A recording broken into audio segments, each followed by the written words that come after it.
मन वचन कर्म से अपने पति में प्रेम करने वाली स्त्री एक यति के समान है, सन्यासी के समान है।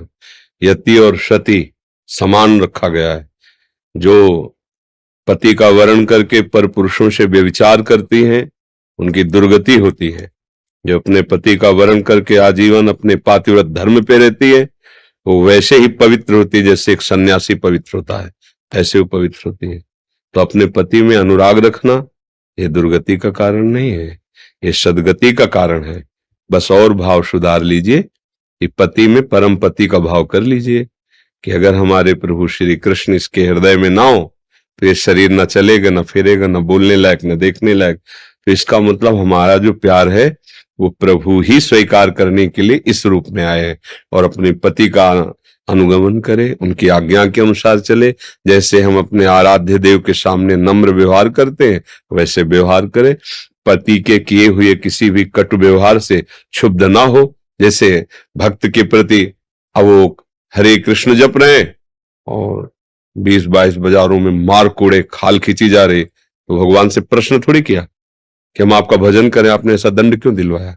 तुम्हारी जैसी इच्छा हो। भगवान अधीन हो जाते हैं। तो ऐसे यदि पति के द्वारा किए हुए कटु व्यवहार को भी अपने आराध्य देव के द्वारा किया हुआ विधान मान करके और सहकर वैसे ही सेवा में रहती है तो किसी को भी अधीन कर सकती है, उसमें इतनी सामर्थ्य है। महान अत्रि जी सदैव ध्यानस्थ रहते थे। अनुसुईया जी कुटिया में रहती थी। कभी ध्यान से उठे तो जल फूल फल सेवा में उपस्थित करते थे। एकमात्र वो भगवान का चिंतन और वो करती अपने पति का चिंतन। अत्रि मुनि का मेरे भगवान मेरे पतिदेव हैं।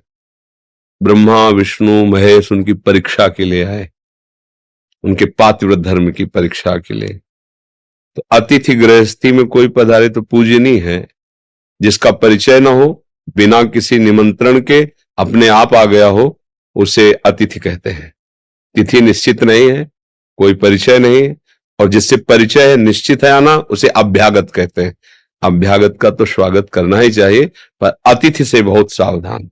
वो भगवान का स्वरूप है। अगर अतिथि का अपमान हो गया तो फिर तुम्हारे पुण्य नष्ट कर देगा। वो विधान है ऐसा। कोई भिखारी कोई भी है, राधे श्याम, अपनी सामर्थ्य नहीं तो हम हाथ जोड़ के कह देंगे आपके देने लायक नहीं, पर हम अपमान नहीं करेंगे कि ऐसे। महात्मा के रूप में गए ब्रह्मा विष्णु महेश। अनुसुईया जी ने देखा कुटिया पे अतिथि पधारे, आदर किया, बैठा ला। भगवान क्या सेवा करे? उनका हम तो दुग्ध पान करने आए। ऋषियों के पास किसी किसी ऋषि के पास गाय होती थी जो यज्ञ के लिए खीर आदि का हविष्य आदि का हवन करने के लिए सहयोग देती थी। तो उनका कुछ समय और ठहरिए, दुग्ध गाय का नहीं, आपका दुग्ध पीना चाहते हैं। तो कहा भगवान इसके लिए मुझे पतिदेव से अनुमति लेनी होगी। परीक्षा थी ना तत्काल। अब पति कोई बाहर तो बैठे नहीं, तो ध्यानस्थ समाधि में तत्काल ध्यान किया और कहा हे प्रभु आपके कुटिया में अतिथि पधारे और वो ऐसा वचन बोल रहे हैं। तो उत्तर समाधि से ही दिया कि इसमें कोई हैरान होने की बात नहीं है। स्त्री के वक्षा स्थल का स्पर्श करने के दो अधिकारी, एक पति और एक पुत्र। पति मैं हुआ, उन्हें पुत्र बना लो। कमंडल से जल लिया और भगवान है और कहा मैं मन वचन कर्म से पातिव्रत धारण करते तुम 6-6 महीने के बालक बन जाओ। ब्रह्मा विष्णु महेश 6-6 महीने के बालक बन गए।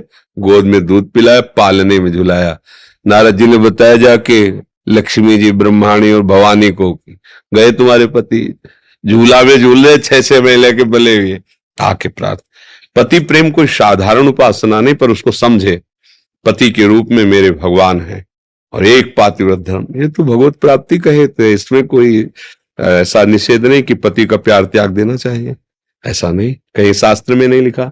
पति से अत्यंत प्यार करना चाहिए, उसके भाव में केवल भगवान रख लेना चाहिए कि मेरे प्रभु इस रूप में आए, बस काम बन गया। जब हम उनसे केवल मांस पिंड युक्त शरीर से राग करते हैं तो फिर काम नहीं बन पाता। अंदर जो चैतन्य घन प्रभु है उनसे हम प्यार कर ले। बहुत प्रशंसनीय बात है, बहुत प्रशंसनीय। अपने पति को भगवत मत स्वरूप मानकर उनको प्यार करना, आठों पैर उनकी सेवा के। अब वो आएंगे तो उनको क्या प्रिय लगता है, क्या पवाएंगे, आज उनको क्या हम कौन सा सुख प्रदान करें जिससे मेरे पतिदेव प्रसन्न। ये भगवत सेवा ही तो है, भावना केवल करनी। देखो किसी भी जीव में आप भगवत भाव करके सेवा करो, सीधे भगवान की सेवा हो रही। जब आप पाषाण में भगवत भावना कर सकते हैं, काष्ठ में कर सकते हैं, धातु में कर सकते हैं, तो चैतन्य घन में नहीं कर सकते। भावना कर लो मेरे प्रभु, फिर अन्य कोई जरूरत नहीं है। प्रभु वहीं विराजमान जहां भावना करते हैं।